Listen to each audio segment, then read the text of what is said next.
So you want to be an author. This is a presentation I plan on giving to a group of college students. Um, this is kind of my test run to see how long the thing is going to be. Probably too long because I tend to go overboard when I'm info dumping. So let's get started. So who am I? I'm Val Neal, not my real name. That is a pen name. I'm a dark fantasy author. This is my first book, Dark Apprentice, that came out last year, 2021. Dark Mind, the sequel, is coming out in December this year, 2022. And The Rebel Diaries is an anthology I took part in. I'm an indie author, which means I am the publisher. No, I did not query. That indie was actually my first choice. And at the end of this presentation, I'll go over your publishing options and which one might be right for you. I am also autistic, which means I spent a lot of time deep diving into my special interest, which was writing, um, both while I was writing my first novel and prior to publishing. I researched everything and absorbed it all. So I have a lot of information to share, and I love info dumping about things that I care about, one of which is writing. So, first things first, there are a lot of rules to writing. Um, One of the things I see most common with newer authors is they get really hung up on these rules, and if it doesn't seem to fit what they're doing, they kind of throw the rule out, or they take the rule too literally, which is ironic considering I'm autistic and I don't take these rules literally. You really need to understand them. So, a lot of rules. You need to read between the lines and see why people are saying you should do the thing. You need to know why the rule is there so that you can break the rule effectively. Everyone's methods are different. Sometimes, stuff doesn't work for you, and that's okay. You still need to understand why people are saying the rules so that you can know whether or not to apply them and how they apply to you. Um, Take all advice with a grain of salt, even my advice, and do what works best for you. So, my first example, they say never start with a character getting ready. That's generally a good rule to follow, but context does matter. It's good to establish the status quo and how the things are like in the beginning for the character so that when the inciting incident happens, you can understand the changes that the character is going through and how the inciting incident alters their entire life. Um, but you need to ask yourself, is it boring? Generally, when a character's getting ready in the morning, if you're just showing them getting out of bed, brushing their teeth, getting their coffee, that is all going to be really dull and boring. It is better to start with something more impactful. It can be more interesting if it's in a sci-fi or a fantasy setting because you could work in elements of world building, but usually those things are better shown in other areas. Um, you really want to find a more interesting place to start. So it's not that you can't start a book this way, it's just there are generally better places to do it. Um, and you want to show a better way. You want to show what the main character wants. And that's usually not, getting up and brushing your teeth. A good example of, maybe starting with the character getting ready is, let's say you're writing a romance novel and the character wakes up and something's different. Like, I don't know, their significant other is not in bed with them. And they go downstairs and instead of finding, you know, the coffee pot already made or something, they find a note saying that they're breaking up or something like that. Something that really starts the wheels moving um, with the plot. Another example, and one of the most common examples of a writing rule, is that adverbs are bad and you should never use them. Adverbs are not bad, however, they are overused or used inappropriately. Look at these two examples. He laughed happily. Well, laughter is assumed to be happy, So there's really nothing to gain by adding happily. It's just assumed. You don't need to say it. But he laughed bitterly.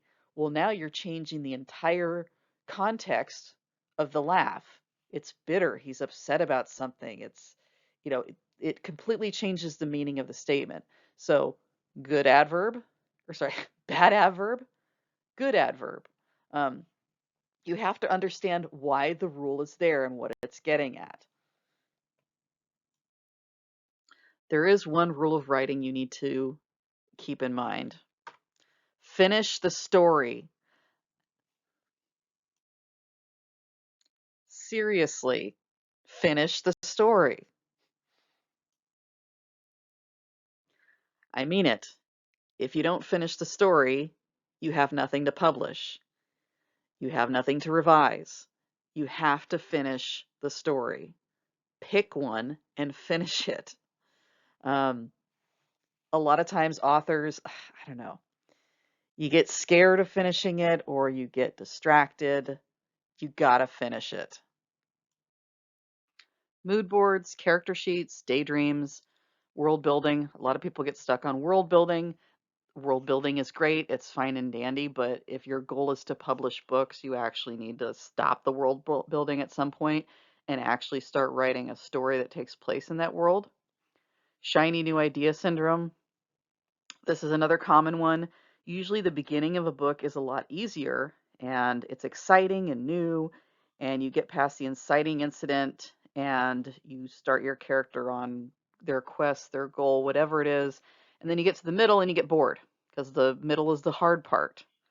Um, and so you move on to another project because that's more interesting. And so you just keep bouncing from new project to new project and you never actually finish any of the projects you start. You gotta like hunker down and go through and work through the middle and get to the end. Memes, that's one of my weaknesses, as you can see. But the biggest thing that I see is perfect is the enemy of done. You're just so obsessed with getting this one story right that you never finish it. You just keep polishing it and polishing it. I've seen people who have been working on novels for, over a decade, and it's just the same manuscript they keep going over and over again, and they never actually finish writing the thing, or they're afraid to show it to people because they're afraid of getting any feedback. What if people don't like it? But you can't grow that way and you can't publish that way. You actually have to finish the darn thing. And at some point, you have to say, good enough, publish. Good enough, publish. Nothing's going to be perfect. And here's a tough pill for you to swallow. Your first book will be your worst book. There's no way around it. It will always be your worst book. If it's not your worst book, then and you get worse over time, that's a different problem. But your first book should be your worst book, and as you write more books, you will get better.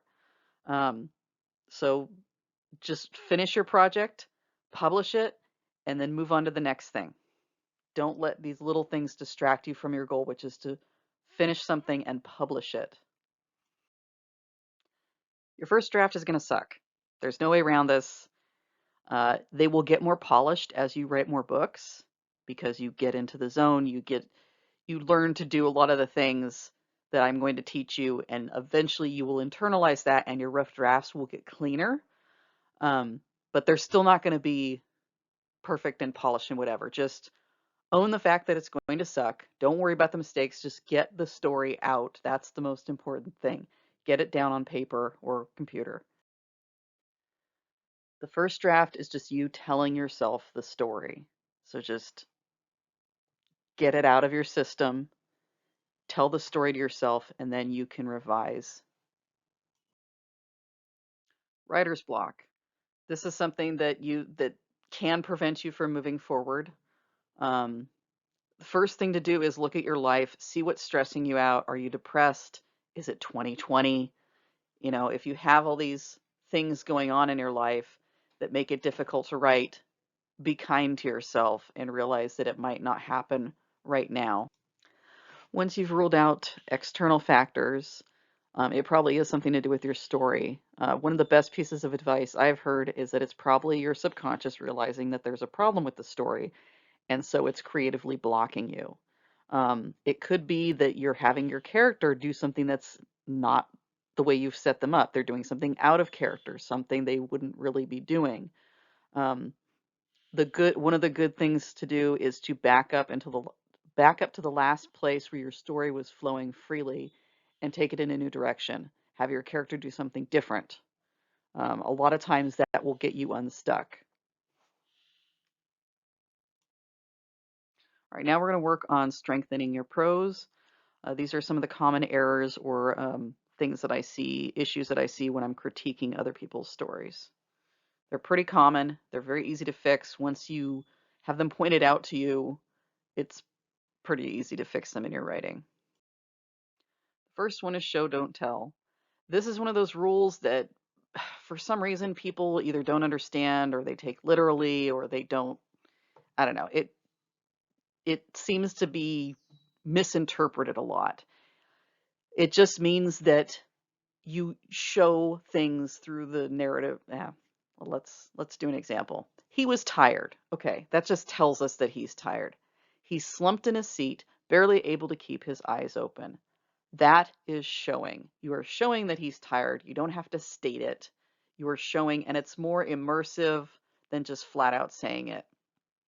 You don't need to show everything, but it's really important that you show the emotional parts, that you have people, the whole point of it is to show people how the characters are feeling, how they're dealing with these situations. You really want to show that stuff. There's some stuff where, yeah, you're going to have to tell, but try to show things whenever possible. And you can do this in your word choice. A lot of the stuff we're going to talk about next comes down to showing, not telling. Weak verbs and phrases. So this is one of the things that was pointed out to me when I was actually fairly late in revisions on my first book, uh, is using was verb rather than just using a stronger verb. So in this case, we have he was running when we can just say he ran, or we can be more specific and say he sprinted, he jogged, whatever he's doing. More specific, stronger verbs are better. Then in the second example we have, he was very mad. He was livid. That's better. But he slammed the drawer he slammed the drawer shut and spun to face his brother. That last one is showing. That is way more specific. It tells us a lot more about the character, how he's reacting to being mad. Um, you want to be more specific with that kind of thing. Really show what's going on with the character rather than just stating it.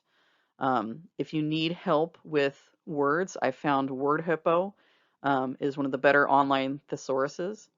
Avoid using words that you don't already know because the connotation could be different. So try to stick with words where you actually really know the meaning and you just need, oh, I need to find a word for this. Oh yeah, I can use that word. Um, but I recommend doing a search on your manuscript for the word was. You would be surprised at how often it comes up, and go through all those copies of was and see if you can actually delete it, take it out and put in a stronger verb. A lot of times you don't need it. Another word like that is that. Crutch words. Yes, she nodded. He nodded warily. I agree. They all nodded. In fact, everyone on the planet nodded, and the seismic effect of so many nods fouled the orbit of the Earth, and it was subsequently incinerated by the sun. Damn, too many nods, said the sun, nodding. So crutch words are words you tend to overuse. Everyone has different crutch words. These are some of the most common crutch words and phrases. Um, Suddenly, began to, just, that, was, looked, nodded, smirked. That's really popular. Try not to use smirk. It's so overused. Laughed, walked, turned, shrugged, sighed. A lot of these are used kind of along with dialogue to kind of show what the characters are thinking. Um, Earlier in the slideshow, I showed the emotion thesaurus, which has a bunch of ways that you can show these things happening without using these more telling words. But these are bland words. Do a search, find out which ones you're overusing, and get them out of your manuscript, or at least fewer of them. You want to delete some. So I've actually managed to get rid of a lot of my crutch words. What I did was I made a list, like a post-it list, and I stuck it next to my writing space. And occasionally I'd find a new one and I'd stick it on there. Do not worry about your crutch words in your first draft. Like I said, your rough draft is going to be terrible anyway. Don't worry about it. Just get the story out and worry about the crutch words when you go back and do the revisions. So check for them in revisions and you'll get new ones. So if you're conscious of them, it'll become a lot easier to eliminate these crutch words from your vocabulary, but you'll find that you have new words taking their place. So you want to kind of keep a cycling list of just phrases that you tend to overuse and try to get them out of your writing. Filter words. This is another really common thing I see. You want to immerse the reader. Like we said, you want to show the reader what's going on with the characters. Filter words are telling, basically. You think you're showing like, oh, I'm showing you how the character, what they thought about something, but you're not. You're telling us what they thought. It's You want to show that. So instead of saying thought, wondered, wished, felt, saw, heard, smelled, all these things, just show us these things. You can't always use them, but you want to try to eliminate filter words as much as you can. This goes along with there's more of a push to do deep point of view. If you read a lot of older books, filter words are a lot more common in the books from previous generations. This generation is moving more towards deep point of view, which is really when you take a deep dive into the character and you get rid of a lot of this extraneous stuff. Um, like with me, I don't use italics to do thought because you're in the character's head. You can just say what they're thinking. Um, I reserve italics for other things like telepathy.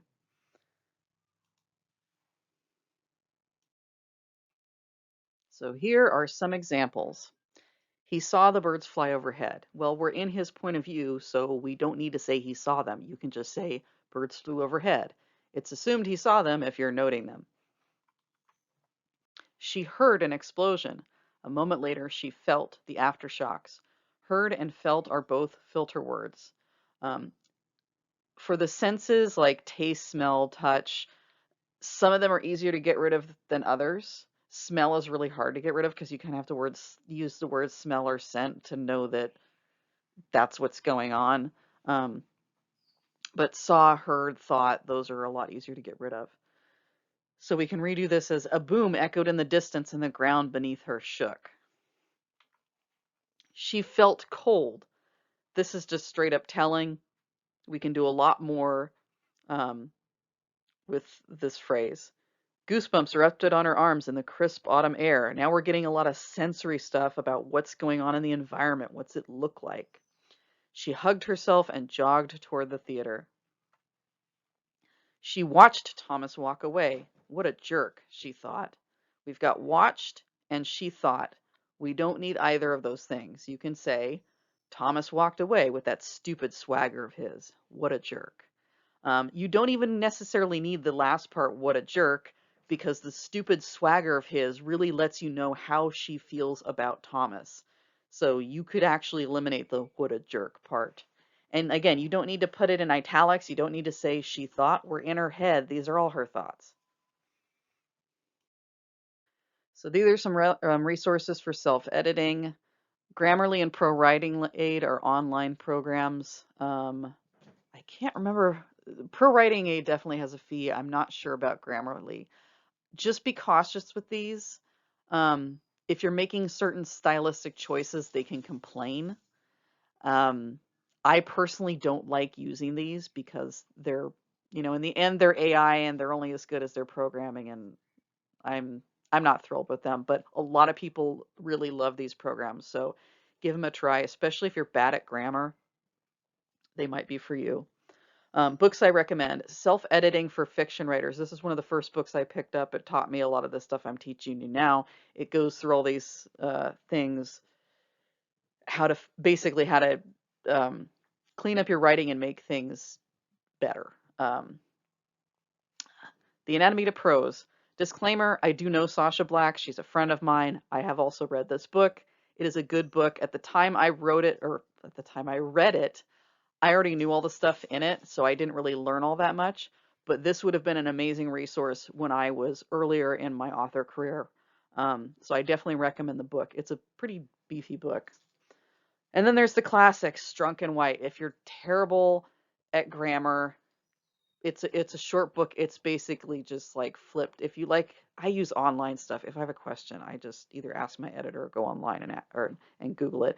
But if you want to have like a book on hand where you can just flip and see how you're supposed to handle commas or any type of punctuation, how stuff goes. Elements of Style, that's basically the reference book. It's been in print forever, and it's a really good resource. On to the fun stuff. Um, Dialogue is one of my strengths. So this section's gonna be long.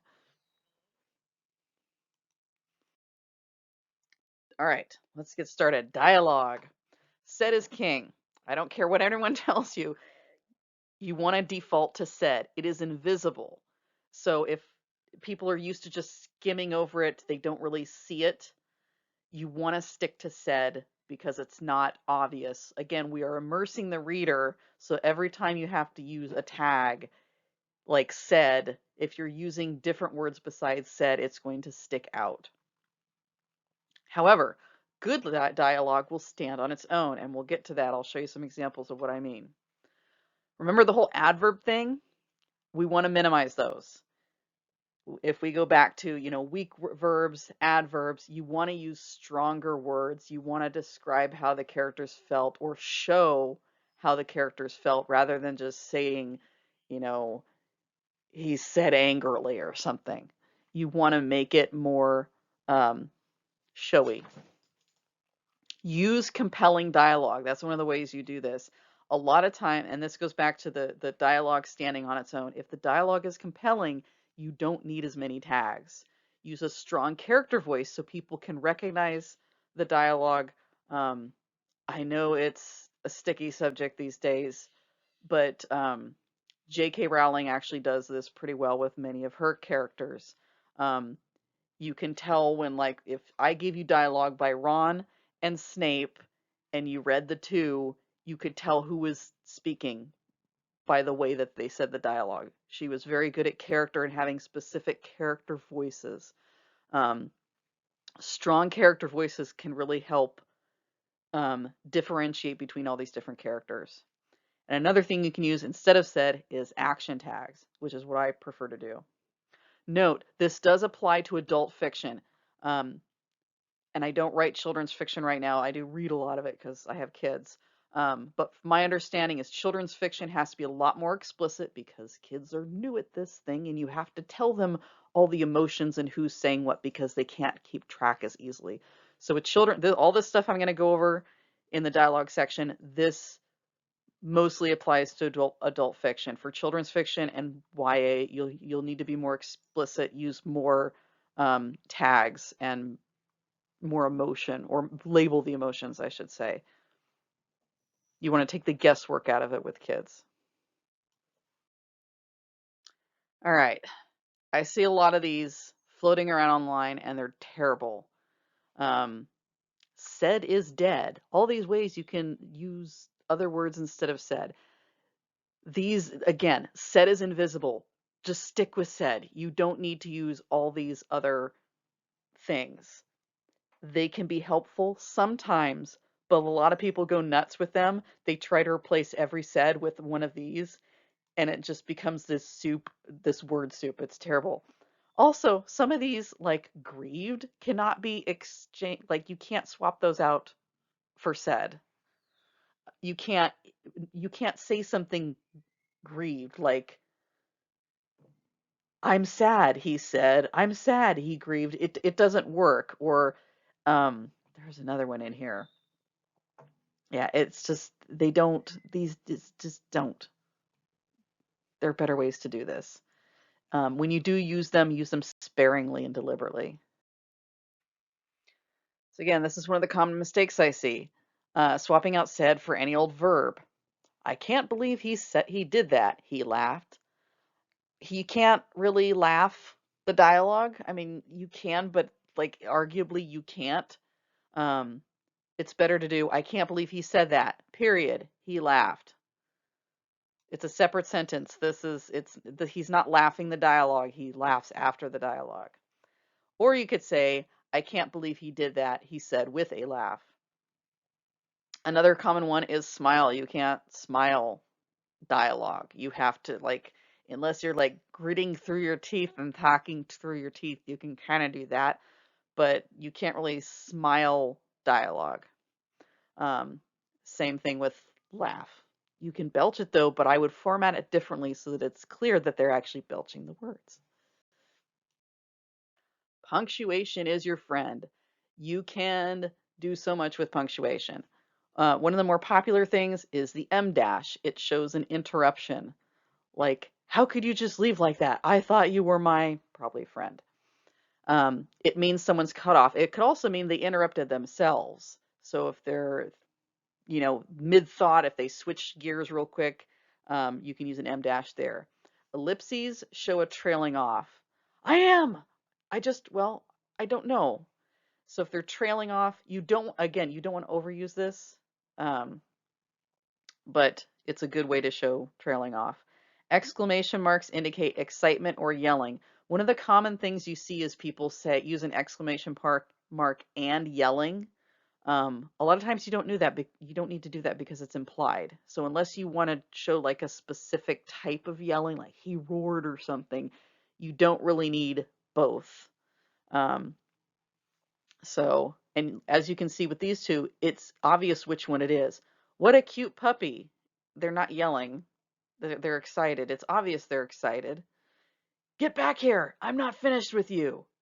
I mean, the context should tell you like whether these are excitement or yelling. So dialogue tags are there to show who is speaking. You don't need to have a tag every single line, especially if there's only two people. As long as you know who is speaking, you don't need to have a tag. You can have tags for other reasons, like the action tag to show what's going on, but you don't need a he said, she said. You don't need a said on every single line if it is obvious who is talking. If you do have two people talking, it is good. I would say once every 4 lines or so to have something indicating who's talking, just because someone could get mixed up in there, but you you don't need it every line. Good dialogue will stand on its own. So this is an excerpt from Inherit the Wind, which is a play, also a movie, really good movie. I highly recommend it, even though it's completely fictionalized account of a real event. So, Rachel, stop preaching, Pa. I have something to tell you. You're upset, daughter. Eat something and we'll talk in the morning. No, now. I'm not leaving Bert. I don't understand. You heard what Mr. Brady said. I love him, Pa. I love him. No, no, that is the love of Judas. This man has nothing to offer you but sin. I told you that from the beginning. What's he done? What's he done that's so terrible? Why do you hate him so? Because I love God and I hate his enemies. Bert loves God, then what is he doing with Henry Drummond? What is he doing with Henry Drummond? Why is he bringing Henry Drummond here to spew his filth into the ears of our people? You're a school teacher. You know how easy it is to mold minds for good or to twist them for evil. Bert didn't twist any minds. You're infected with the poison of his agnosticism. Now get on your knees and pray for forgiveness. Forgiveness for what? Because you have betrayed me. You have betrayed your faith. I'm not betraying anybody. I'm glad your mother isn't here to see what has become of you. Pa, please listen to me. If she's looking down from heaven, I ask for her to forgive you and to forgive me. So, how is Rachel feeling in this scene? How is Reverend Brown feeling? And how do you know that? There are no real tags here. You know who's talking, but there's no description of what's going on. So how do you know what they're feeling? It's all in the dialogue. Good dialogue doesn't need all these tags. You want your dialogue to be able to stand on its own like this. So here's some of the ways you know that. Look at how he talks to his daughter. You're upset, daughter. Eat something and we'll talk to you in the morning. He's cutting her off. She says, I have something to tell you. He's like, I don't want to talk to you. Just eat something. We'll talk in the morning. So he's just dismissing her needs. She says, Bert loves God. He cuts her off. Bert didn't twist any minds. He cuts her off again. Pa, please listen to me. He keeps cutting her off. He's just completely ignoring what she's saying and talking over her and dismissing her feelings. So you really get a idea of the dynamic between these two characters, who has more power in the situation.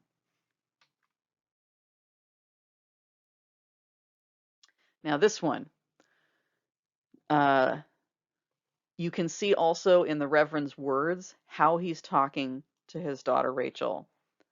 First, he's confused. I don't understand. You don't need to say he said it confusedly. You just say, I don't understand. No, no. So he's changing his mind here. And then you can see towards the end here, like his words get really, they really betray how he is feeling. Spew his filth, twist them for evil, infected, poison. His word choice is very specific, and it shows how he is feeling about Bert, about this whole situation, and how he's slowly turning on his daughter. You have betrayed me. I'm glad your mother isn't here to see what's become of you. So you can see, whereas Rachel is initially pleading, even at the end, she's saying, Pa, please listen to me. So she's pleading with her father. You can tell by the way she's saying it, how she's still being, even in the end, trying to be polite and get his attention. And he's just shutting her down and dismissing her. And you can see that in his word choices, or the author's word choices, I should say. And here you can see how good dialogue can be ruined by having too many freaking tags. Especially when they're not said. She pleaded, he commanded. She exclaimed, he admitted. She yelled, he screamed. She pondered, he seethed. She exclaimed, he fumed. She explained, and on and on. It looks ridiculous when you have so many things like this, and they stick out like a sore thumb. Again, said is invisible, so if you've got to note who's speaking, here we have, it's a play, so we see who's speaking here. You could use said once every few lines. You could maybe even use one of these or a few of these, but you don't want to do it every single line. It's just overkill and it looks ridiculous. So here in the presentation, I plan on taking a break because this is a workshop that I'm teaching. So dialogue exercise. Write a brief scene using only dialogue and no tags. Think of it like you're doing a play. I don't even want you to say the characters' names like you would in a play. Just have the straight dialogue, no tags, nothing to indicate who's speaking. It doesn't have to be very long, but write a brief exchange between two people, that's interesting, that has no tags, but you can kind of tell who's talking. So try to make the voices different, distinct. Um, so right now, if you want to do this now, I would say pause for 5 or 10 minutes, come back, and or share with someone. See if you can get a hang of this, what you come up with. Next, action tags. Action tags can be used in replace of said. I really like action tags because they help you fill in what the character's doing, what they're feeling. They help flesh out the scene. They do need to be relevant. Um, a lot of beginner writers, they know they don't want to do like we were doing before, where they use all these alternatives to said. So instead they'll use action tags, but they'll make them just as generic. Like you'll have two people talking and one is picking up a cup and putting down a cup, or tapping on the desk or whatever, and it's like, but it's clear that it's not tied to how the characters are feeling. It's clear that the author just wanted to put something in there to indicate who's talking. You can have the characters interact with the environment. That's really good. It makes scenes less boring, but um, it should be interesting. It should relate to the characters and how they're feeling. Otherwise, you just get a bunch of, they swished their hair, they nodded. It's like, You want it to be more, whatever. You want it to be more relevant. So I was trying to avoid using stuff for my own books because it feels weird to do that. But I got tired of like making up all this fake dialogue for this section. So here, you get an excerpt from my upcoming book. You must be new here. My name is Gloria. And I actually altered a bit of this first line because I had a couple. I made the dialogue better here for your benefit. Um, you must be new here. My name is Gloria. She stuck out a hand. The woman shrank back and stared at her hand like it was gangrenous. Why did you approach me? As I said, you looked new and a little unsure. I just wanted to make you feel welcome. And that's the only reason? You didn't sense something about me? The woman's gaze was intense, like the world hung on Gloria's answer. So, the stuff in red, those are action tags. We're not using said anywhere in here. Instead, we're showing what the characters are doing, how they're reacting. So Gloria sticks out her hand and this weird woman and like pulls away and stares at her like it was gangrenous. So she's really put off by someone just holding out a hand for a shake. Um, it gives you the idea that there's something off with this woman. So here's an example of bad dialogue. Hello, Marcus, I said. Hi, he greeted me. How are you? Doing all right? I nodded. Yes, are you caught up on awesome new show? Yes, he exclaimed. Can you believe what happened last episode? I threw my hair over my shoulder. Incredible, wasn't it? Yes, he answered. All this, yuck. So, yeah, he greeted me. He's already saying hi. We don't need to have both because hi is a greeting. Cut one of them. Or you can just cut both of them. I nodded. Yes. Nodding and yes are the same thing. Pick one. Yes, he exclaimed. Again, you don't need to use exclaimed because we've got the exclamation mark. I threw my hair over my shoulder. Why is the character doing this? It has nothing to do with anything. It's just silly. It's just there to have the character do something. We don't care. Yes, he answered. Okay, well, obviously it's an answer because we just had a question. So why do we need he answered? You don't need it. Cut it. Anyway, consider whether these lines actually need to be there or if you can combine or delete them. So we got rid of the crap. Here's meh dialogue. Hello, Marcus, I said. Okay, we have the first person established. We need to have a set at the beginning so we know who starts. Hi, how are you? Doing all right? It's obviously Marcus because we just said hello, Marcus, so you don't have to do said Marcus. I nodded. So instead of saying yes, we did the I nodded. Are you caught up on awesome new show? Can you believe what happened last episode?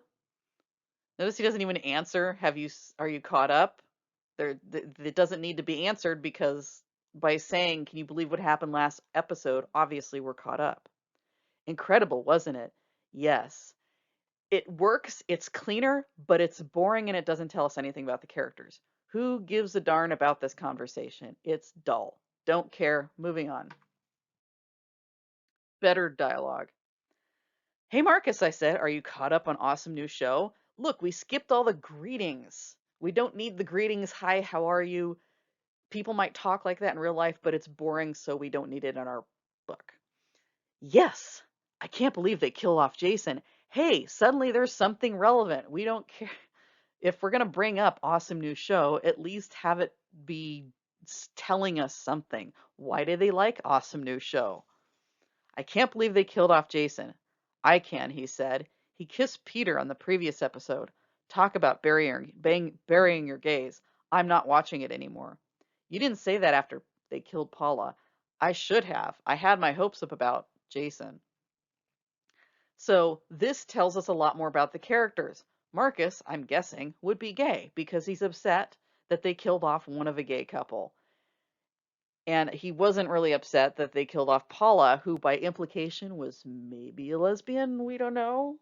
So these action tags and this dialogue really fleshes out the characters. Whoever I said, we don't know the name of the first person. They're not as bothered by the fact that Jason was killed off, or it seems Paula was killed off. But Marcus is. So that this gives us information about Marcus, how Marcus is feeling, and what he's like as a character. Now we're trying it with action tags. Hey, I took a seat across from Marcus. Hey, there's a seat. We know there's a place where there's a seat now. Maybe they're in a cafeteria, maybe a library. Who knows? I took a seat across from Marcus. Are you caught up on awesome new show? He closed his notebook with a scowl. Yes. I can't believe they killed off Jason. I can. He kissed Peter on the previous episode. Talk about burying your gaze. I'm not watching it anymore. You didn't say that after they killed Paula. He winced, which means he feels guilty about not caring after they killed off Paula. I should have, but I had my hopes up. So, again, this tells us more about the character, but it also took a seat. This is actually giving us some environmental stuff that's going on here. So, and this is telling us the winced. This is telling us somewhat about how Marcus feels. So we don't have all this said. We have action tags that are helping flesh out this scene. All right, again, this is the workshop portion. So take the dialogue you made in the exercise number 1, where it's just 2 people, no tags at all, and I want you to tweak it, add dialogue tags, or better yet, add some action tags where you think they would be beneficial. See how you can kind of flesh out that scene. You can alter the dialogue a little bit. As you notice with the last few examples I showed you with Marcus and whoever, the dialogue changes slightly as we go. So don't be afraid to alter the dialogue a bit to have it fit better with your action tags. So pause this, take 5 or 10 minutes, go through it, and see how you can improve the dialogue by adding appropriate tags. All right, so now we're going to go a bit into revisions, how to revise your manuscript.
So, who are critique partners?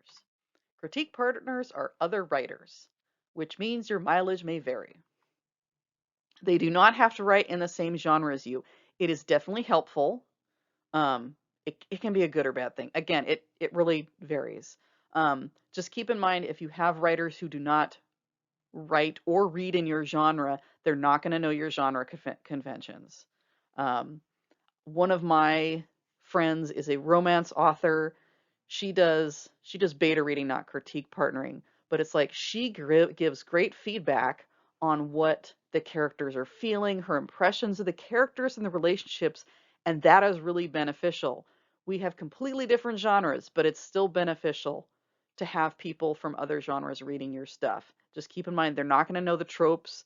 Um, so if you're doing something that's very specific to your genre that they don't understand, take it with a grain of salt because they don't know that that's typically how it's done in your genre.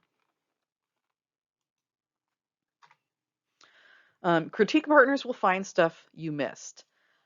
I have a few stories about critique partners of some of my mistakes. I had a late critique partner on my manuscript for Dark Apprentice. It was just the opening scene. I have a character, Russian, named Ivan Petrov. This critique partner, who I did not know, was Ukrainian, had some things to say. Apparently, Ivan Petrov sounds like John Smith. They thought that I was possibly making fun of Russians um, because it sounded so basic. The way I name characters is I come up with this is another thing to know. If a character is not really sticking around, you don't want to name them because otherwise people assume they're important. But like I don't give people last names unless for some reason I need to give them a last name. So with Petrov, I gave him a first and last name. And the way I do it, because I write historical stuff, is I will go back to the year where that person would have been born and look up the popular names. So one of the most popular Russian names right in the middle of the chart was Ivan, which it can also be a derogatory name for a Russian person, which I didn't remember, didn't realize. So I have this character named Ivan Petrov, and Petrov, I just chose Petrov because it's easier to pronounce. I didn't want one of these long, really complicated Russian names that would give my audiobook narrators an aneurysm. Anyway, so I ended up changing his name. I took out the first name and just had him be Petrov in my manuscript. Um, Another name that I goofed on, I have a character named Harper, and he was just Harper for most of the book. And then there was one scene where he's like in a lift with an elevator operator, and the guy calls him Mr. So and so. It's like, oh crap, I need a last name. What sounds good? Lee. Lee sounds good. Okay, so Harper Lee, whatever. So this goes through numerous critique partners. No one notices it. Finally, after like, I don't know, 7 critique partners, someone finally puts a comment like, "Really?" question mark. And I'm like, "What are they talking about?" Oh crap. Harper Lee, To Kill a Mockingbird, that author. No wonder Harper and Lee sounded pretty good together. But again, it's like it's one of those things like I know that name. I know they just sounded good together and it didn't click. So like people will find just stuff that you're doing wrong. Um, if you're a guy especially, please have women read your manuscript because you're probably getting stuff wrong. Um, Women, same thing with guys. It's just, but it's women tend to, we are bombarded with male centric media, so we're usually not getting stuff as wrong as guys are getting stuff wrong about women. So just if you're writing it from someone out of your culture, whatever, just the more opinions, the more feedback you get, the better, more um, the more errors you'll catch, and you never know what else someone is going to find. So critique partners are really important for finding stuff that you miss. Another thing about critique partnering, you will learn a lot of stuff by reading other people's errors. When you see stuff that they're doing wrong, you kind of internalize and like, "Oh, maybe I should look for that in my manuscript." You get better at learning how to write well when you see other people writing good or bad. Like, 'cause sometimes you see something that they do and it's like, "Oh my gosh, wow, I like how they did that." You learn a lot by reading other people's stuff and having to think about it critically. That's important. Everyone has different skills. You want to find partners who are strong where you're weak. This is one of my biggest struggles for me. I don't really use as many critique partners anymore, but I did very much in the beginning. But a lot of my critique partners had the same strengths as me. We caught all the same stuff. That's not good. You want people who have a different skill set than you. Like one of my weak parts is white room syndrome because I'm good at dialogue. I'm not as good at like describing what's going on. I barely describe my characters. I often start scenes with dialogue only and then build out from there. So to someone who is really good at description or emotional depth, like they're going to see the spots where I'm have gaps in this area. So you want to find people who are strong where you are weak and vice versa and help each other out. And as your writing develops, you're probably going to need different partners. Um, I ended up leaving one of my critique groups because, like I said, the ladies there, it's like I was getting the same feedback every time. It was very generic. It wasn't really adding anything to my writing. Um, it was stuff like a copy editor would catch, and it wasn't for the amount of work I was putting in, it was not worth it to me to continue with that writing or that critique group because they were doing what my copy editor would do anyway. Um, so now I have graduated onto like beta readers, and I get different feedback from beta readers. But someone might steal my stuff. Okay, I used to think this too. Um, this doesn't happen. Okay, it does happen, but it won't happen to you.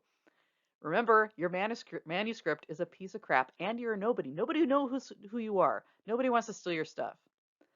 People who want to steal manuscripts, they want to rip off people like Stephen King and make an Amazon account named Stephen King, spelled slightly differently, and publish a book that way because they will get people, they'll fool people into think they're Stephen King, and people will buy their book and go, oh my God, what is this? Yes, this actually happened to Stephen King. You're a nobody. Nobody wants your stuff. Nobody cares. Not yet. They may eventually, but they don't care about. Plus, like, they'd have to polish your manuscript and bring it up to like par and then publish it. That's a lot of work. They'd rather steal something that's already like done and by a popular author. Nobody wants your stuff. Sorry. But someone might steal my idea. Okay, ideas are a dime a dozen. Seriously, everything has already been done. I know you've heard this before, but really, everything's already been done. The difference is in the implementation. If you give an idea to,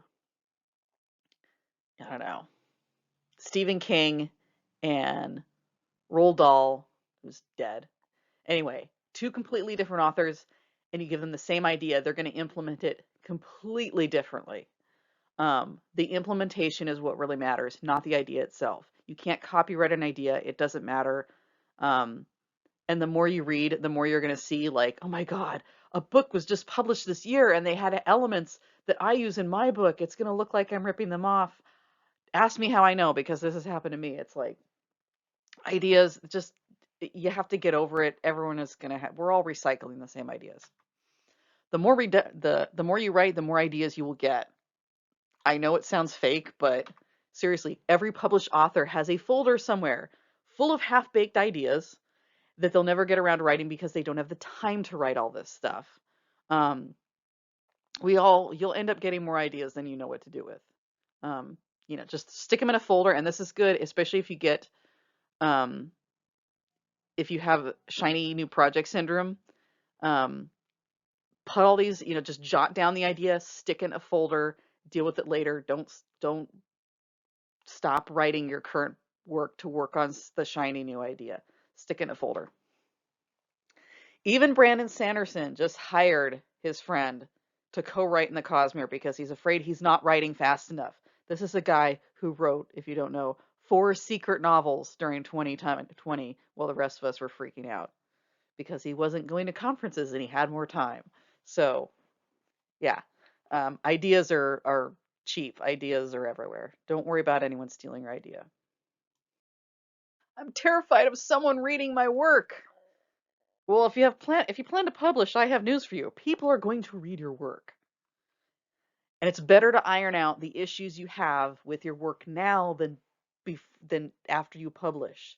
You don't want to you want to get rid of all the crap now, polish that turd, and that way it's nice and shiny and as close to perfect as you can make it, at least good before it goes out in the world, because then, people are going to say whatever they're going to say. Keep in mind, your work is not going to be for everyone. I want you to think of your favorite movie or book or whatever. Guess what? People hate your favorite thing. Seriously, go on Goodreads, pick your favorite book, go on Goodreads and read their 1-star reviews. Every book has 1-star reviews. Even the really highly rated books have 1-star reviews. Not everyone's going to like your stuff. It's okay. If they don't like it, they're not your target audience. So don't worry about it. You can't please everyone. And if you're trying to please everyone, your work's going to end up more generic. And that might work for some things. But personally, I'd rather have my work feel like me than try to please everyone, because you're never going to please everyone no matter what you do. So I had a friend who had a writer friend, and she sent her to me to ask for advice. And I pushed her to actually she had kind of finished her work, but she hadn't really showed it to anybody. So I told her to put it in front of beta readers, and she was very hesitant to do that. But then back in August, she sent me this message that, she sent it to beta readers, and just having people read your stuff and react to it is so freaking amazing. Um, Especially beta readers. Critique partners, it depends on the critique partner. Um, but just having people read your story and react to it, it is so amazing. It's such an amazing feeling. And like I tell her here, if you get good feedback, whether it's reviews, comments, whatever, screenshot those things and stick them in a folder for when you're feeling down. Because writing has a lot of ups and downs. And if you're not having a good day, you can always open up that folder and see, you know, people reacting positively to your work, and it's worth it. Um, to get that stuff out there. And it's even cooler once you publish, because you can see stuff like this. This is like a public reading thread on Goodreads, and just, yeah, seeing people react to your book when, you know, beta readers might be a little kinder to you, but like people who actually bought your book, they don't know you. They don't care. They're not going to be nice. This is just stuff they throw out there, and it's like it's really neat to see honest people reading your book and responding to it just naturally. It's such a good feeling. Um, so yeah, don't be afraid to put your work out there. Not everyone's going to like it, but those who do, they make it all worth it. So just, hold on to those people, or hold on to that feeling of people reacting well to your work. It's just, there's nothing better. It's so amazing. All right, recommended guidelines for critiquing. Always do a test swap. Um, you don't know if it's going to be a good fit. You do not want to commit to a 100,000 page document if someone else is not going to give you the feedback you need. Critiquing is very time consuming, especially because like you need a lot of comments, or you need a lot of feedback. So if you want feedback from 7 people, I'm sorry, but you're going to have to critique for 7 people to do swaps. So you want to make sure that the feedback you're getting is quality, and that you can stand reading their stuff. Um, Sometimes it's just stuff you're not interested in reading. Just make sure it's a good fit. So swap, one chapter. Uh, Usually the opening chapter, people have polished them pretty well. So if the opening chapter is in really bad shape, the rest of the manuscript's probably even in worse shape. Um, but just like swap the first chapter, see if it's a good fit, see if they follow through and make comments, see if they're comments that you can use, that it's good quality feedback, and if it's not, at least you know when you didn't commit to this a massive project. Remember, if they don't read or write in your genre, they're not going to know the tropes or conventions. Doesn't mean they can't critique. They'll just have different viewpoints on certain things. And again, you need to take their stuff with a grain of salt. Bad critique partners can still be awesome beta readers. I had one critique partner who was a terrible critique partner. Her grammar was terrible. She tense changed all the time because she wanted to write in present, but she kept slipping into past tense because a lot of books are written in past tense. And that's just kind of how they think, I guess. Anyway, so she was tense swapping all over the place. Um, she had a very inactive protagonist, just like all this stuff that was wrong. Um, it was a frustrating critique, but so because she was when she critiqued my stuff, it's like she would put stuff that was she would introduce errors. It was awful. Anyway, but her feedback on character, because she was a psychologist, so she gave me all this really cool feedback on my characters. So she was great as a beta reader, as long as I ignored all the grammatical stuff she said. So again, it depends on what you're looking for. You don't need to tell someone, hey, I don't like you as a critique partner. Just, um, they can still, if you're getting value out of their feedback, then stick with them. Um, Again, everyone has different skills. Find partners who are strong where you are weak.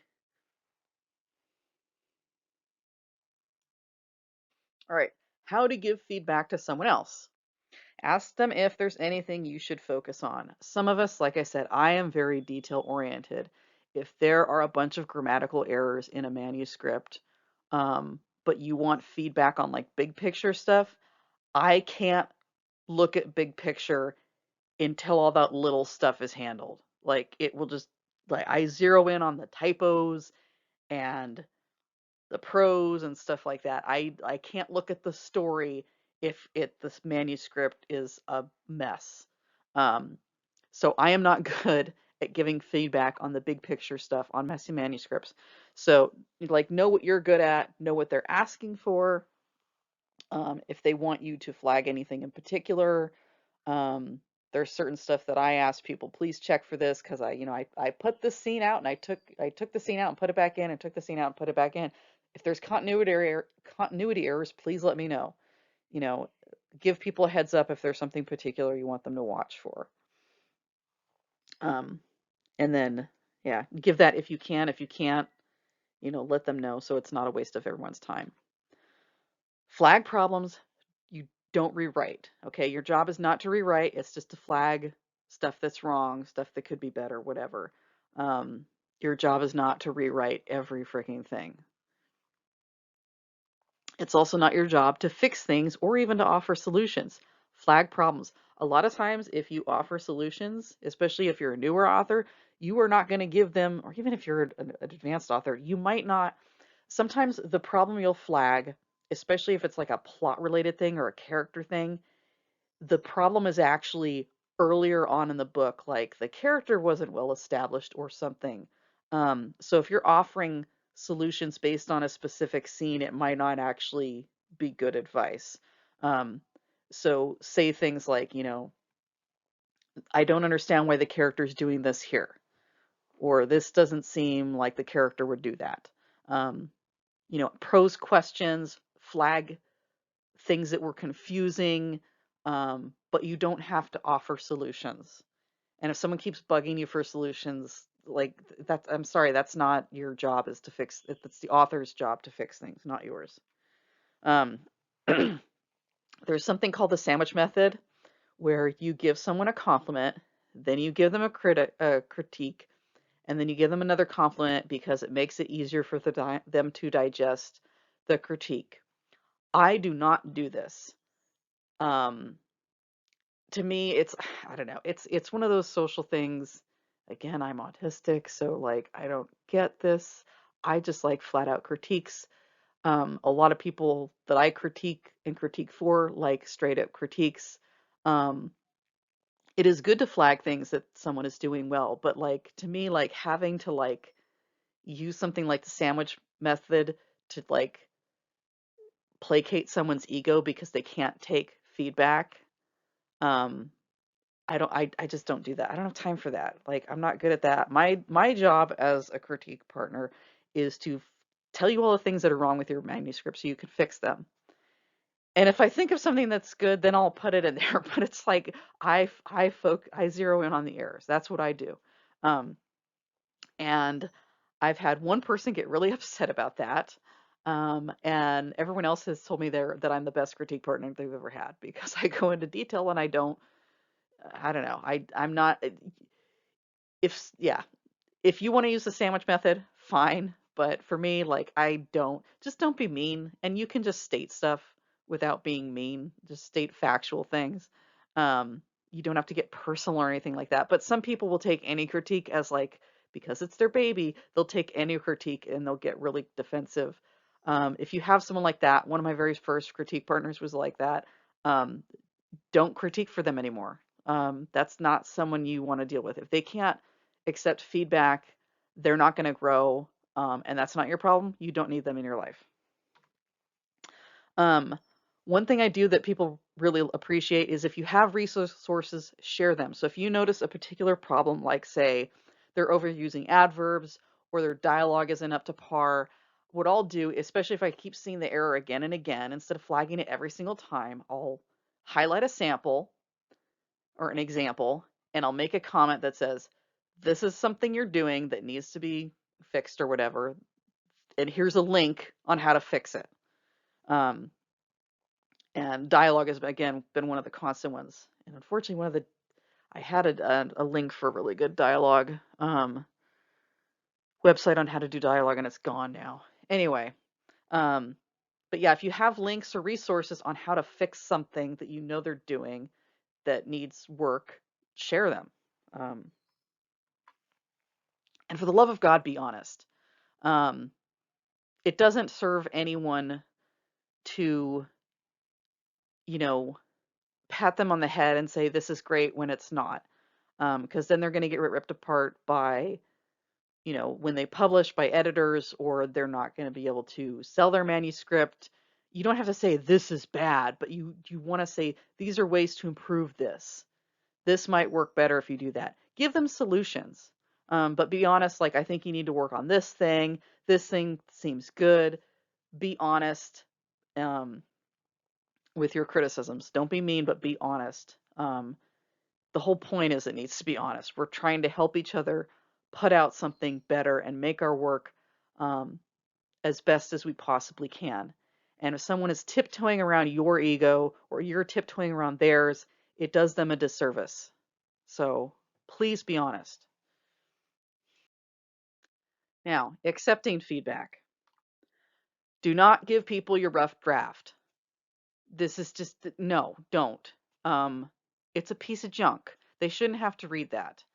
Um, Unless you have a very specific reason for doing so, and you have like you have an established friendship and you like, I need help figuring this one thing out, and you guys are on good terms, fine. But like, just don't give people your rough draft because it's a piece of junk and it wastes their time. When you get feedback, instead of reacting to it right away, sit with your discomfort and avoid getting defensive. Um, like I said in the last slide, it does everyone a disservice if you can't accept feedback. It does yourself a disservice because you will never get better if you cannot accept criticism. Um, you'll just be stagnant. So don't react. If you don't agree with something, you don't even have to say that.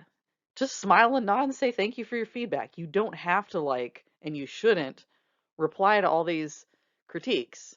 Just read through them and that's it. If you have the urge to explain what you meant, and I have done this, don't. Because when your book is published, you're not going to be able to sit there with every reader and say, no, no, no, this is what I meant. I didn't mean that. I meant this. First of all, readers are going to interpret things how they interpret them. And sometimes it'll be very clear in the manuscript and they will still misinterpret it. I have seen it in my books. And it's like, what? How did you get? Anyway, make it as clear as you can on the page.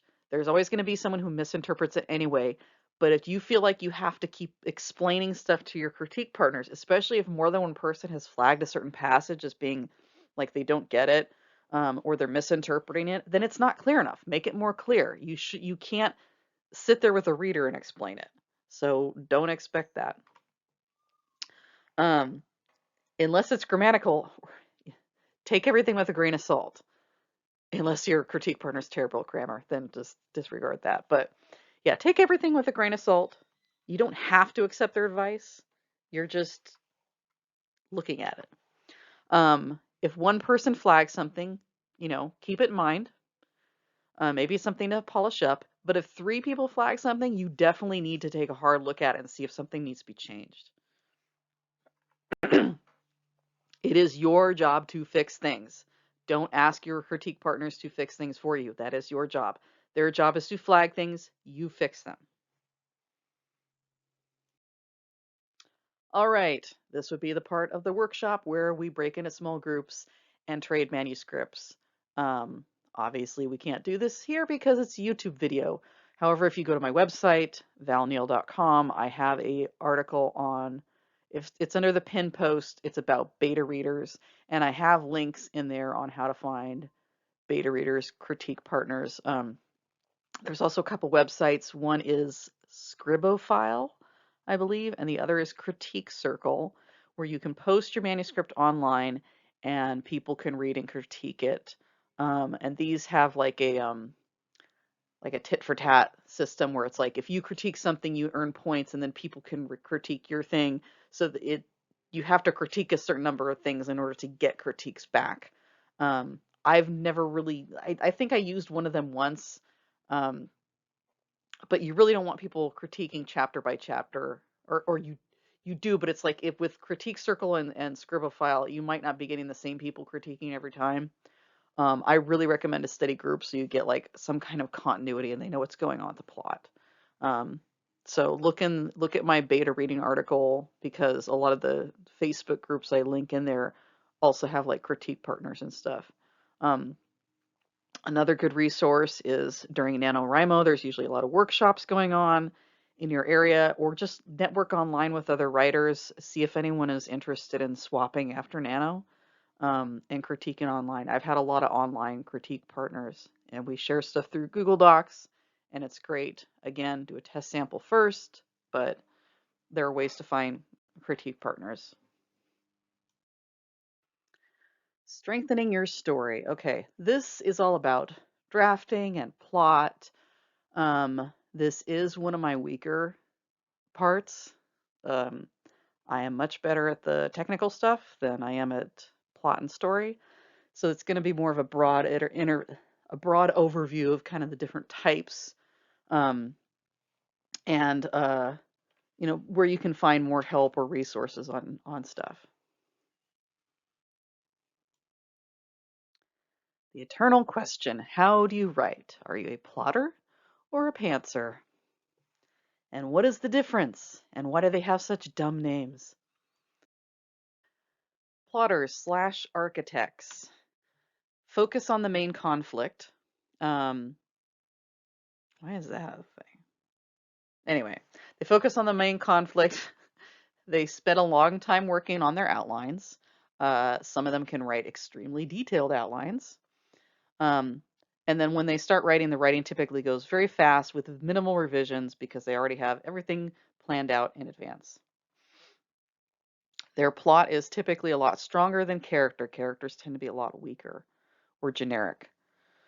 And they can seem predictable or, quote, paint by numbers.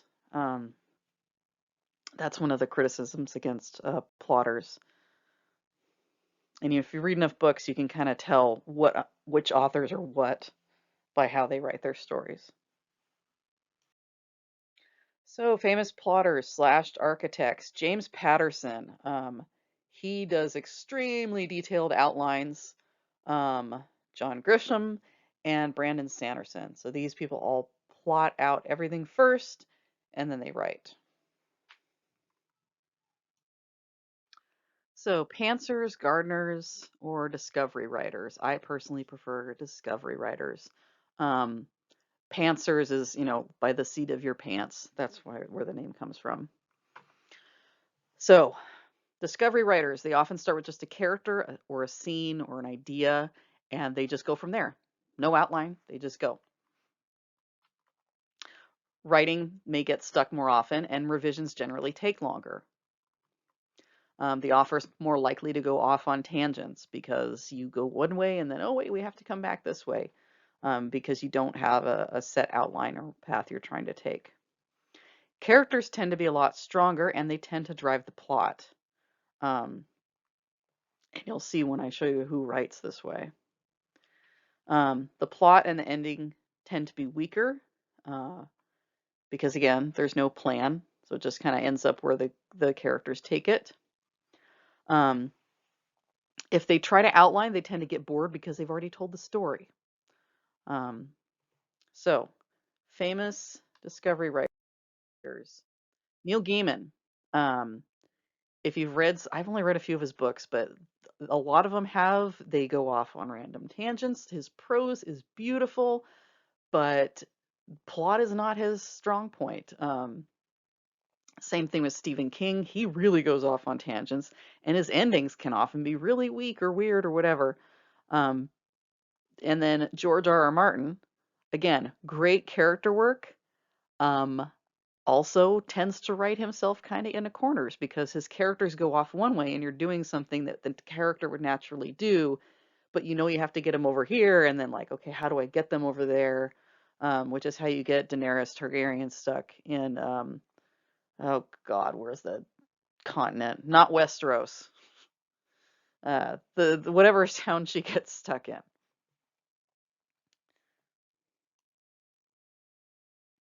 The main difference between plotters and pantsers are basically plotters need to plot in order to write the story. So it's like they have to gather and organize their thoughts before they can get down to writing. Those of us who are discovery writers, we have to actually like be in the story in order to write. And in essence, our first draft is our outline of the story.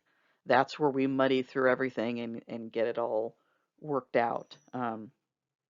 But for us, it can be really hard to, until we're in there, like outlines are just, it's all hypotheticals. We can't tell what's going to happen until we see how the characters are going to react when they get into a certain situation.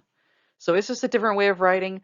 No one is not necessarily better than the other. You can try out both. Some people are in between.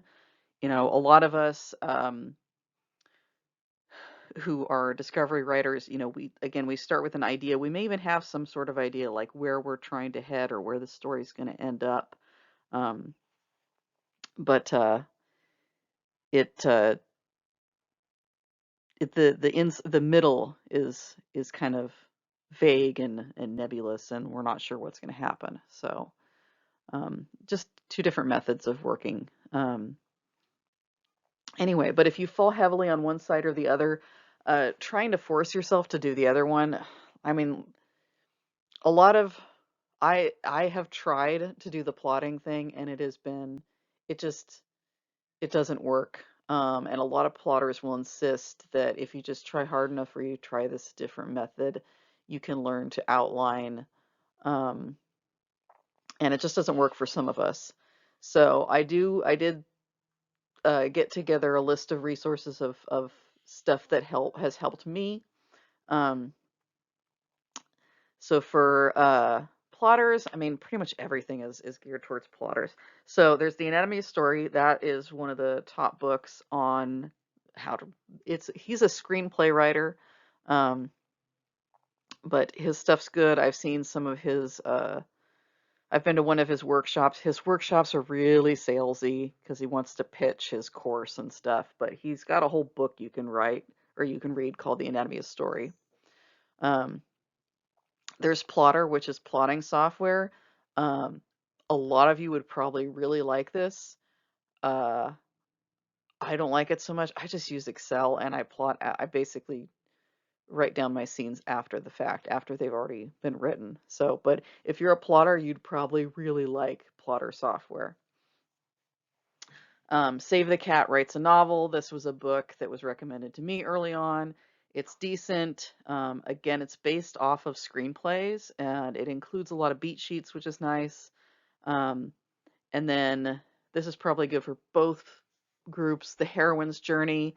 Um, it's a it's a different type of. Everyone's familiar with the hero's journey, but not every story falls into that kind of neat little category. So for the discovery writers, pantsers, check out skeleton drafting. It's basically a method of doing like it's also called the skinny draft. Um, Basically making a very, very lean first draft and then going back in and filling in the details. There's also writing into the dark. It is, for what you get, it's kind of expensive. I can't remember it. Like I bought the ebook for like $7 or $8, and it says it's 100 pages, but like half of that is like a preview of his next book. I'm not joking. The actual meat of the book is only like 50 pages. Um, and it's mostly just a pep talk. Uh, but it can be very validating if you write this way to hear from someone who has been doing this forever and has been very successful at it. If you don't want to read the book or you don't think it'll be helpful, you can also just watch Dean Wesley Smith talk about it at 20 books to 50K on YouTube. There's also the 3-story method scene rubric. Um, I found 3-story method, at least the scene stuff, very helpful. One of the things they talk about is, actually, we'll get into it. We'll get into that later when we get into scenes.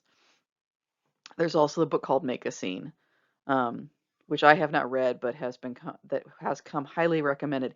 And if you're not a plotter, I strongly recommend you focus on making your scenes better. Because as long as you have very effective scenes, you can pull someone through a book. Um, and also you tend to be better at character, so focus on character and scene, and you can grow a plot out of those elements. This was originally posted on Reddit. There's so many story structures out there. These are all they're mostly Western story structures, and they all basically boil down to the same thing, which is kind of 3-act structure, beginning, middle, end. Um, if you really want to look at story structure, I highly recommend watching movies or TV shows because you get more of they they have less time to work with, so you can kind of see the beats that they're going for.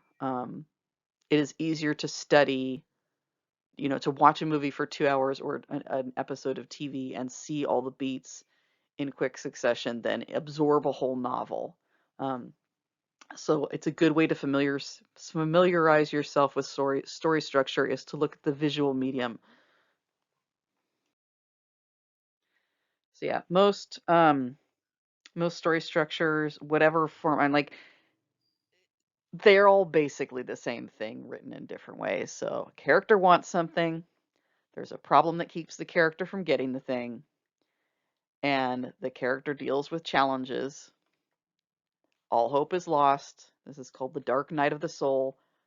Pretty much, I've taught my kids this because um, I remember my daughter would get very upset during kids' movies when, you get to that point in the story, the low point right before the end, where all hope is lost and you think the character is gonna lose everything, and my daughter would break down and cry, and I had to explain this is a point in the story, it's in every story, and then this is the point where all things are bad, and then there's a turning point and things start going well again. So, last obstacle overcome. Oops. So that's basically it. The hero's journey is probably the most well-known plot structure. And it's funny because when I was starting out, it was almost like everyone assumed that every story fit this pattern, and they don't. There's a lot of different variations, and not everything is the hero's journey. Um, it's a very particular type of story. It's a very common story, but it's a very particular type, and it doesn't fit everything. Like romance is different. Anyway, it's also very Eurocentric. There are alternative story structures. I now have a resource. They're on the resource sheet. Um, just be aware that if you use a less common story structure, you're going to get criticisms because people won't get it. They're expecting one thing and they don't quite get it. Um, yeah. And engaging characters and strong scenes can give you a lot more leeway if your plot is weak because people keep reading for the characters, or they'll keep reading because the scenes are good. And if you hook people from scene to scene, they'll finish the book because they want to know what happens next. So, and strong scenes are scenes should always have an arc. And if you can do a scene arc, you can learn to do a whole book arc. It's basically just a book arc is a longer scene arc, if that makes sense. Um, One of the examples of an alternate story structure, you'll see this a lot in Studio Ghibli movies, like My Neighbor Totoro. There is no conflict in this movie. If any of you have watched it, I'm sure at least some of you have. Um, yeah, it's basically it's a nice family-friendly story about kids moving to a new town and adjusting, and they find this creature in the forest, but it's not danger. Like there's no conflict in the book. There's a little bit of tension at the end because May runs off and they're looking for her, but there's no standard story arc. But this is a very beloved movie and it works, and it's not a story structure we're used to seeing in Western society.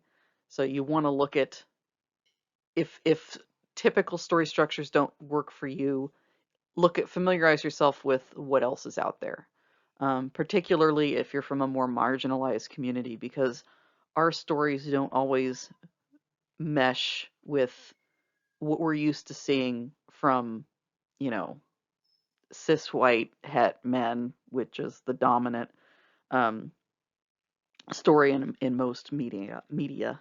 So, all right, strengthening your scenes. This is something I'm good at, and it is a way to hook your reader and keep them going. This is your goal as a writer. You want to keep people from putting your book down. You want them to keep reading and be so hooked that they can't put it down. There is a lot of competition for attention these days. You know, music, TV, podcasts, your phone.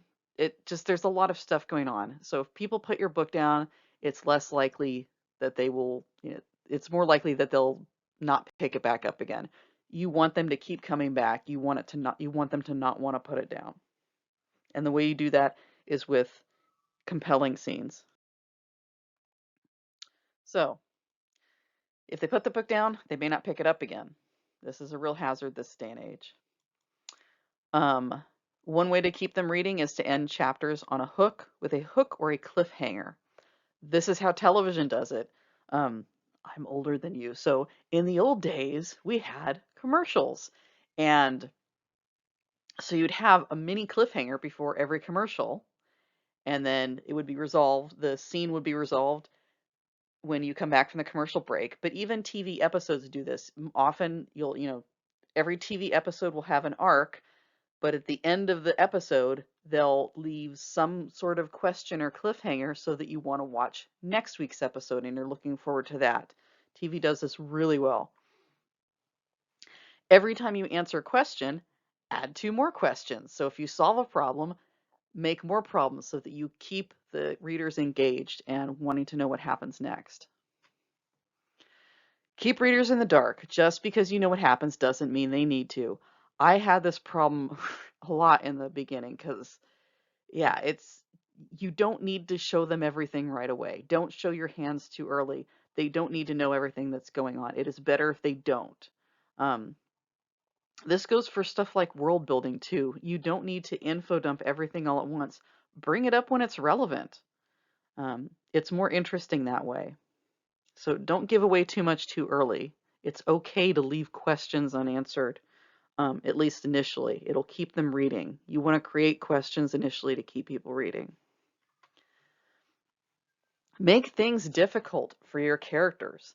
Um, if they're just breezing through all the scenes and they're not facing any conflicts, it's really boring. They need to struggle, at least on some level. They need to face challenges. One of the methods of doing this, I first heard about in Writing Excuses, great podcast. You should really listen to it. Um, is the yes, but, and the no, and. So the question is, did the character accomplish their goal? So you give the characters the goal, go get the Holy Grail or whatever. And every step along the way, they have mini goals. Those are your sub quest, their side quests, or the steps they have to complete to finish their main goal. So you can have them finish their goal, which is yes, they finished their goal, but something happens that complicates things. So, like they found the missing plans, but now their escape route is cut off. So they achieved their short-term goal, and then so they ran into some other complication. The alternative, no, they didn't complete their goal, and things got worse. So let's say the rescue failed, and now that two more team members have been captured, or now people are injured. Pile on tragedy or conflict and make things hard for your characters. This is this is especially important when you're getting through the middle of the book, because again, things are changing and they're exciting in the beginning. The middle of the book can be just as exciting because if you add all these conflicts in and these obstacles for your characters to overcome, it makes the middle of the book interesting. A warning though, once you start adding conflict, it can lead to endless subplots. You do have to wrap up the subplots at some time. You don't want to get too sidetracked, especially if you're a plot gardener, a pantser. Um, you got to keep track of those subplots. You need to make sure they somehow tie in with the main plot, and you need to make sure that they get resolved eventually. So figure out some system of tracking them. I use an Excel spreadsheet. Track your subplots, make sure they get resolved by the end of the book. And don't add too many. At some point, you do have to like start, um, tying stuff up so you can resolve things for the end of the book. Elements of a good scene. It's basically 3-act structure again, but in miniature. So, character has a goal. There's an obstacle in the way of them getting that goal, and the character has to do something to overcome that obstacle. 3-story method, they use something called, what is it? Conflict, choice, consequence, which I found to be very helpful, because a lot of times I was missing the choice element. So they have, the character, and there's a conflict with the character. They have to make a choice between two bad options, and then you have to show the consequence of that. I don't think those three things necessarily work in every scene, but if you're stuck on a scene that doesn't feel like where if it feels like it's missing something, see if it's missing one of those elements. Forcing the character to make or make a decision when all their options are bad is very interesting, because then it's like, oh, what's going to happen next? And you don't even have to show the consequence right away. You do have to show it maybe in the next scene, but that could also be a cliffhanger when you go from one scene to the next. So if you don't know how it's going to be resolved, if you just show the choice and then the next scene you show the consequence, that will keep the reader reading between chapters. So not always, try to end your chapters and scenes with a hook or a question to keep the readers reading. You can't do it every time. Do it as much as you possibly can. Try to find with every scene a particular endpoint where we can kind of keep people reading. Again, look at TV shows, what they would do before the commercial break, what they do at the end of an episode when there's going to be a gap. You want a cliffhanger or something to keep people interested so they don't put the book down So they have to, stop mid-chapter because they know when they get to the end of the chapter, it's just going to be another cliffhanger and then they're going to have to keep going. You want your books to be unput downable. All right, publishing. I'm assuming everyone here is hoping to get published one day. So let's talk about types of publishing and how they differ. So, paths to publishing. There's more than two, but we're going to focus on these two. So there's traditional and there's indie slash self-pub. So with traditional, they pay for everything. That's one of the bigger benefits is there's no cost to you to go traditional. With indie, you pay for everything. So editing, cover, proofreading, you have to pay for that stuff up front. Um, there are ways to do it a bit cheaper, or you have to save up for it. But it there are other benefits. Anyway, traditional has better bargaining power. What this means is that you have these, what is I think it's the big four companies now. So you have big publishers, they can negotiate to get their books into bookstores, brick and mortar stores. Um, I probably shouldn't talk about KU because I don't know if you guys know what KU is. Anyway, so for the brick and mortar stores, they are more likely to be able to get their books into brick and mortar stores. Indies, that's a lot harder. It can be done, but usually you have to go viral or something like on TikTok or something, or you have to be making significant, moving significant units anyway for um, brick and mortar stores to take notice. That's not to say your books can't be ordered and then shipped to brick and mortar stores and picked up. Like you can walk in any bookstore and have them order my book, but it's not available on the shelf right away. Um, and maybe we'll get into KU. So KU stands for Kindle Unlimited. It's a subscription program that Amazon has where basically you pay like I think it's $10 a month and you get access to all these books for free on your Kindle.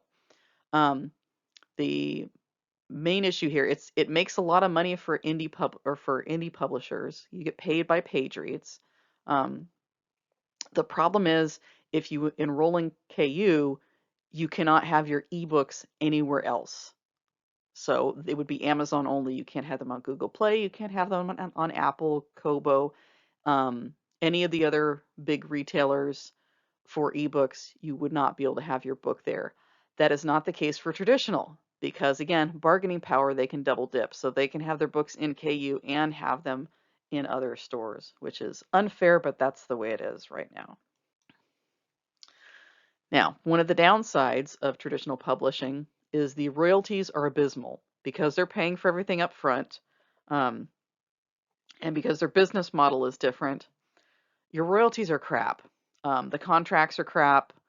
There are a lot of people who are now leaving traditional publishing because the pay is getting less and less. It is really hard to make a living with tradition. I mean, it's hard to make a living with traditional or with writing in general, but with traditional, it's definitely getting harder and harder. A lot of authors, especially unless you're like Stephen King, the big names, if you're a mid-list author, you probably have a day job.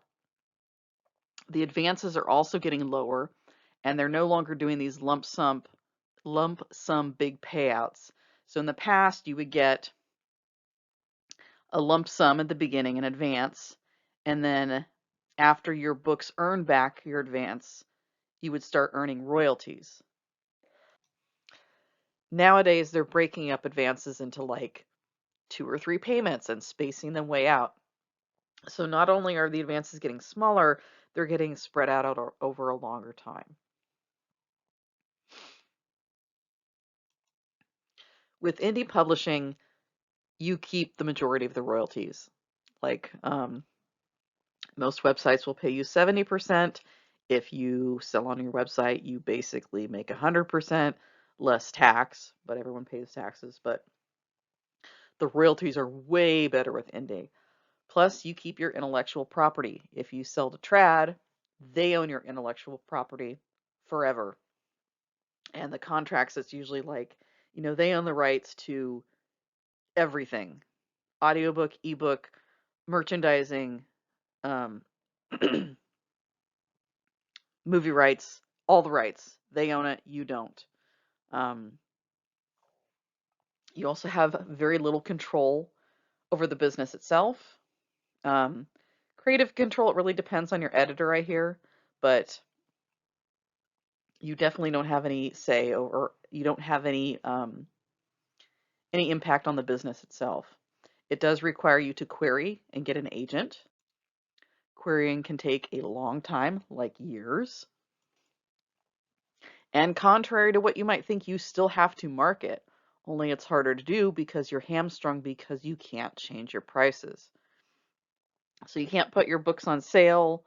Um, there's been some cases where people have been traditional and then gone indie because they didn't like the way traditional was, but they can't market their first book in the series because they can't lower the price on the first book of the series. Um, so you'll see a lot of traditional authors, if they then go indie, try to buy back their rights from the traditional publishers so that they can actually have more control over their business.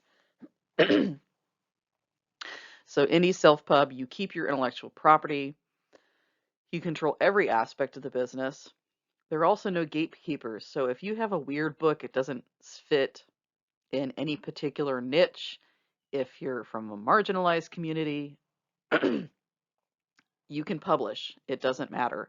Um, Whereas traditional, they only have so many books that they publish a year, so they're very picky about what they take. I have heard of, say, black authors getting turned down because, oh, we're already publishing a book by a black author this year, so we can't have any more. It's stupid. It's getting slightly better these days because people have been complaining, but it's still very much like they only take so many books. It's traditional publishing is very slow. Indie self-publishing is extremely flexible. It can change with the market, with trends a lot faster. Say, look at what happened with COVID. Um, Indie booksellers were doing fine. Traditional, because all the bookstores were closed, were having a lot harder time. Um, And then one of the downsides of indie self-pub is that you have to do everything, like everything.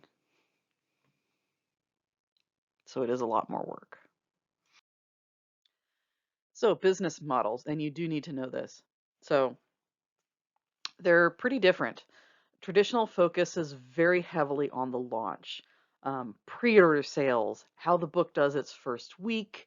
All this kind of impacts your career and whether or not they decide to buy more book or um, buy more books you write.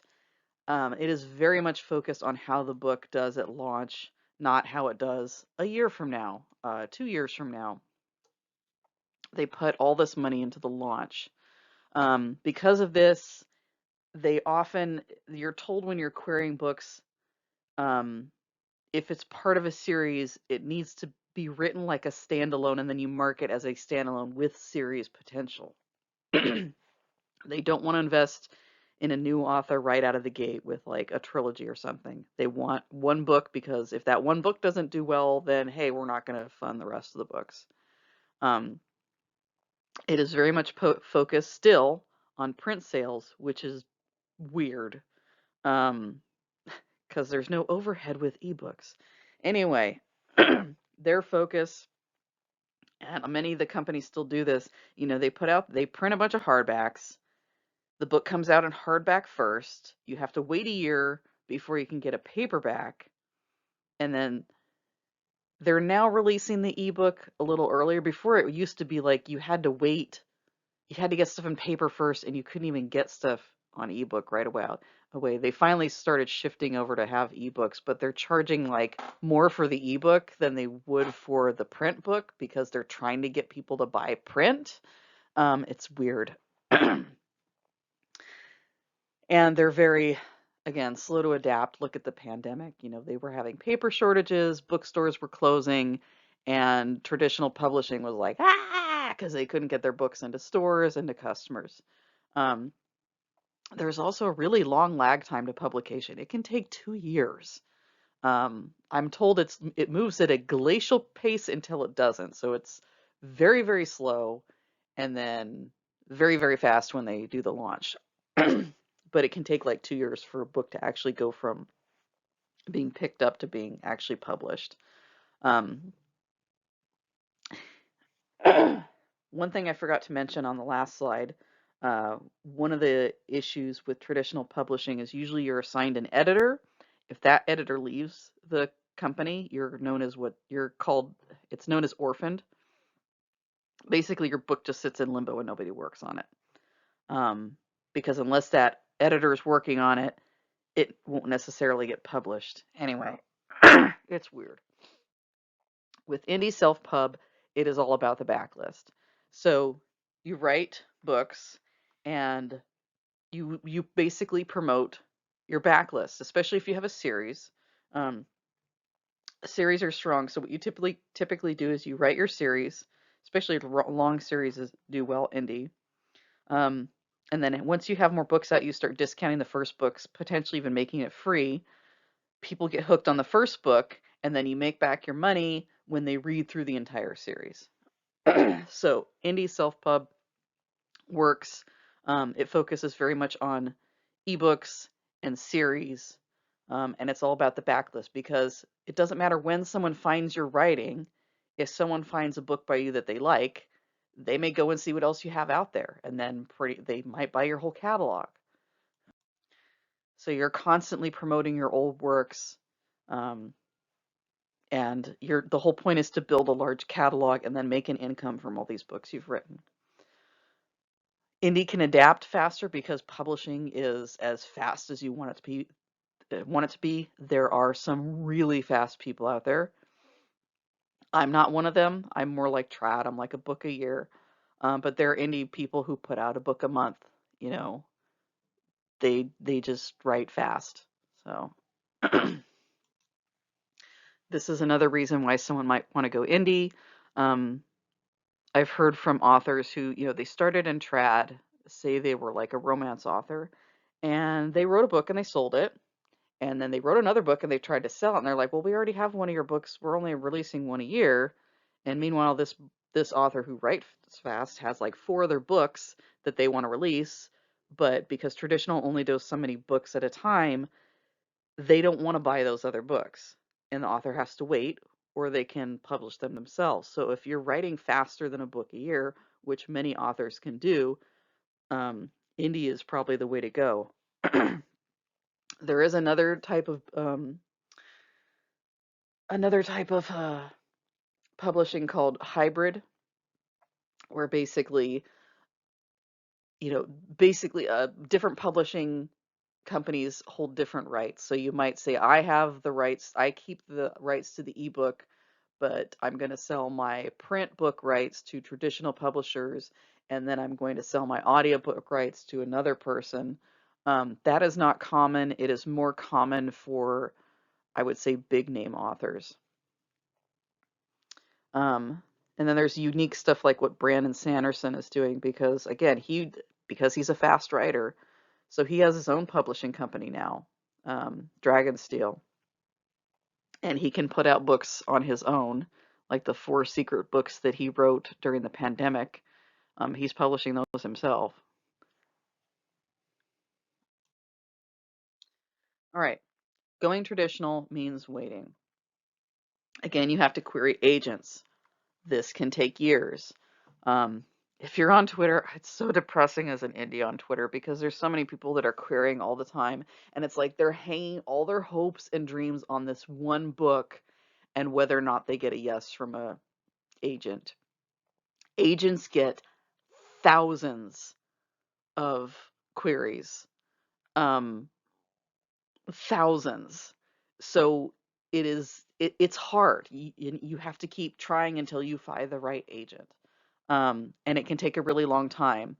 If you really want to do trad, be patient, keep trying, but more importantly, keep writing. Don't just sit on your hands waiting for this one book to sell. Keep writing more books. Your writing will not only get better, but you'll have more books that you can then query, which increases the odds of getting picked up. And if you do get picked up, you say, "Hey, I have more books for you to sell to traditional publishers. So don't put all your hopes and dreams on this one book. You want to keep writing, you want to keep, and also, yeah, you'll get better and better the more books you write. And even if they don't get the first, even if you query and no one picks up the first one, you can query the second book and see if that gets picked up. I think Brandon Sanderson, before he got picked up, had 7 full novels that he had written. Um, so just if traditional is really what you want to do, put them out there and just keep trying.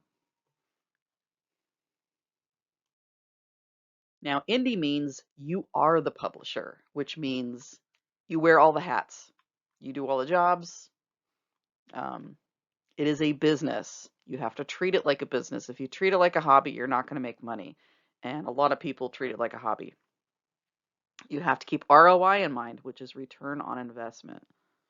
So you have to say, if I spend this much money, how much money am I going to make out of that? You have to hire people to edit your book, proofread your book, format your book, and create a cover.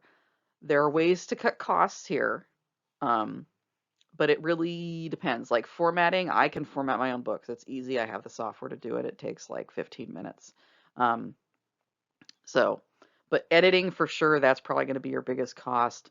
2 places where you don't want to skip are edit and cover. You have to learn marketing. Again, you have to do this with traditional too, but you have to be a lot more business savvy if you are an indie. And my screen is blocked again. You have complete control over your brand, which means if things go wrong, it's usually your fault. Or not your fault, but it's like you make decisions. And so if decisions go badly, that's on you. So you have a lot more control and a lot more flexibility. So in many ways, it is good because you have the ability to steer your career and make business decisions that work best for you, not for somebody else. But if you make poor decisions, then you're screwed. So more is riding on you, but you also have more freedom. So the costs of going indie.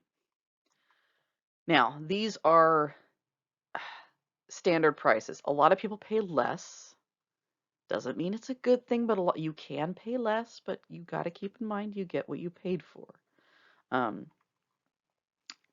I know a lot of people who pay like, a couple $100s for a copy edit. I don't, I can't think of any good copy edit that costs that much, but you can find people out there who are a lot cheaper. This is what a professional editor would make. Um, and there are different types of editing. So copy edit, this is what my editor charges. Proofreading, cover, there are pre-mades available for like $50. I recommend spending at least $100 on a cover because they tend to be a bit better quality. The mid to good covers would be like 500. But again, you can go cheaper on a cover. It is strongly advised that you do not make your own cover because if it looks like crap, people are going to assume the book is crap. Don't have a DIY cover. Formatting will usually cost $150 if you're paying someone. However, if you get formatting software, um, like Atticus is like $150 or whatever, then you can format your books. Like if that pays for itself, basically, if you're writing more than one book. Marketing costs a lot, um, although it depends. Um, Depends on where you have your books and what your business strategy is, which I'm not going to get into here, but you can potentially sell a lot or spend a lot or not as much. It really depends. I'm not going to get into a full marketing thing here. Like I said, you can go cheaper on these things, but I don't recommend it. If the cover looks cheap, people are going to assume the book is bad. And if you have bad grammar and a lot of typos because you didn't get a proper edit, you're going to get bad reviews, and those reviews are going to stick around forever. The important thing to know is that there are a lot of books published every day. And if your book is not quality, it's going to rapidly sink to the bottom and no one's going to buy it. If you want to have an author career, an author business, you need to put out a quality product. And that's another thing. I say product and I mean it. You need to be able to switch hats as an indie author. So you have your creative hat where you're writing your book and it's wonderful, and you need to be able to switch into a business mindset when it's time to actually be the publisher and publish your book, because that part is the business aspect. Whichever way you go, don't just dive in blindly. Research both traditional and indie and figure out what's best for you. Don't assume one is better than the other. I did my research and indie won hands down. I have the money to pay for proper editing. I saw no reason to have someone else keep my intellectual property and take all my royalties. I saw no benefits to going to trad, but that is me. Some people don't want to deal with the business side of thing, and that's fine. Figure out what works for you. Consider how much control you want over your career and how much work you'd like to put in. It is your decision. And last but not least, a big fat warning, because people fall for this all the time. I don't know how, but they do. Um, Publishers pay you, not the other way around. If someone's like, "We love your book. It's so wonderful. It's the best book we've ever written or we've read. Just send us, 5 grand or any money at all." They are a scammer. It's a vanity press. They may or may not publish your book, but if they do, if they're not going to edit it and they're not going to market it. Their business is to get money out of you. Um, you do not pay publishers, they pay you. Um, there was this guy in my writers guild, older gentleman, I don't know, like 60s or 70s or something. He had written a book and he fell for one of these. I think they milked him for 7 grand or something. Anyway, he finally figured out, or maybe somebody told him it was a scam, and then he started to get scammed again. Um, Another company told him that they wanted to make a movie out of his book, and he just had to come up with like 100 grand to pay them. I wish I was joking. He was considering it. It's like that's not how this works. Please don't do this. And everyone told this guy, please, this is a scam. You need to stop talking to them. And this man called them back and tried to talk to them, this fake company, about how much this costs, and they kept working on him, and it came down on the price, and he was still convinced that this was a legit company that were going to make his book into a movie, because they told him it was the best book they'd ever read, and it was a wonderful story, and of course they'd want to make it into a movie, and if he just put up, all this money, they would do that. Please don't fall for this stuff. The money should be flowing towards you, not the other way around. Publishers pay you. Now, if you're buying a specific service, like if you are paying an editor, or if you are buying a cover, or if you're paying for proofreading, those are specific services. You are hiring someone to do that one thing, but do not pay for publishing ever. Thanks for watching. I hope you appreciated this talk on how to be a better writer, how to get started. Please subscribe. It does help me monetize this channel if I get to 1,000 subscribers, and then maybe I can start putting audiobooks up here for free, because then they'll be monetized. So please subscribe, even if you don't plan on watching this ever again. Please subscribe. And you can follow me on most forms of social media at Val Neal Author.